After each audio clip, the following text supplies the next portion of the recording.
গুস্তাখে রাসূলের তাকদীরে তওবা থাকে না।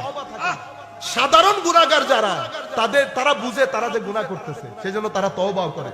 গুস্তাখে রাসূলের বোধ শক্তি কেড়ে নেন আল্লাহ। বোধ শক্তি, বোধ মানি আপনার বুঝার ক্ষমতা। যতগুলো ব্যক্তি আলেম তাদের দিলে আল্লাহ রাসূলের বিরুদ্ধে বেয়াদবি আছে, চেহারাগুলা দেখছেন? এই চেহারাগুলা কি, আমি একটা প্রোগ্রামে গেছিলাম, প্রোগ্রামে আমি চিন্তা করতেছি কিরে এরা তো আমারে বলছে অন্য কথা, এখানে স্টেজের মধ্যে হুজুর যারা বসে আছে এ তো সব অসম্ভব নুরি নুরি চেহারা। আমি আর ভিতরে ঢুকতে ইচ্ছে, কারণ এই সুহবতের মধ্যে বসলে ভিতর জ্বলে যায়, এই সুহবতের মধ্যে বসলে ভিতর জ্বলে যায়। হযরত ইয়াহইয়া বিন মুআজ বলেছেন, বেটা তিন ধরনের মানুষের সুহবতে কখনো বসবি না। একজন হচ্ছেন জাহেল সুফি মানে বন্ডপীর, আরেকজন হচ্ছে দুনিয়া লোভী মৌলবী, যে ব্যক্তি দুনিয়ার জন্য দ্বীন বিক্রি করে দিয়েছে, শানের সালাতে বিয়াদবি করেছে এবং আমার নবীর ইশক মহব্বতের মধ্যে বিয়াদবি করেছে।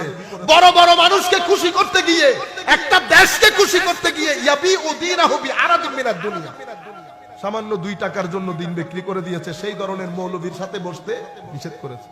এখন আমি এক কদম সামনে আসি তো 2 কদম পিছনে যাই। তো আমি জিজ্ঞেস করছি, বাইরে কোথায় দাওয়াত করছেন? হুজুর এখানে একটু মিক্স। আল্লাহ দূর বেটা, মিক্স এটা মিক্স নি, এখানে তো সবই এক ধরনের। তো মিক্স কোনটা? তো কোনার মধ্যে হুজুর বসা। আল্লাহ ভাই এটা ঠিক আছে, কোনার মধ্যে শুধু একজন। এটা আজীব বিষয়। আমি মাঝে মধ্যে চিন্তা করি আল্লাহ এই কাজ কেন করলেন? লাখ গুনাহ করেন, চেহারা কখনো কালো হবে না। ইশকে রাসূল শানের সালাতে বিন্দু পরিমাণ বিয়াদবি করবেন, চেহারা বিকৃত হয়ে যাবে। গ্যারান্টির সাথে বলছি চেহারা বিকৃত হবে।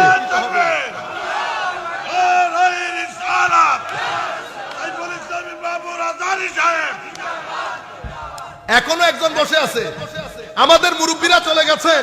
হাশিম সাহেব হুজুর বসতেন, জালালউদ্দিন আল কাদেরী বসতেন, নঈমী সাহেব হুজুর বসতেন। চেহারা 14 তারিখের চাঁদের মতো কিল কিল কিল কিল করতো। আরেক স্টেজের মধ্যে লোক বসে।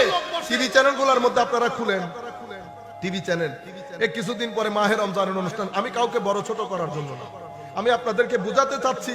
আপনারা বলেন না হুজুর আমরা কেমনে বুঝবো কে ভালো কে মন্দ? আপনাকে বুঝতে হয় না। Face is the index of mind, এটা তো আপনাদের কাছ থেকে শিখছি আমি। মানে face is the mirror of mind. আপনার ভিতরে যদি নালা নর্দমা থাকে, এটা চেহারার মধ্যে কি বের হবে? এটা বের হবে। এখানে নূর থাকবে, নূর প্রেজেন্ট হবে, রিপ্রেজেন্ট হবে, এটা নুরানি হবে। আর এখানে যদি নালা নর্দমা থাকে, চেহারার মধ্যে সেটা ভেসে উঠবে।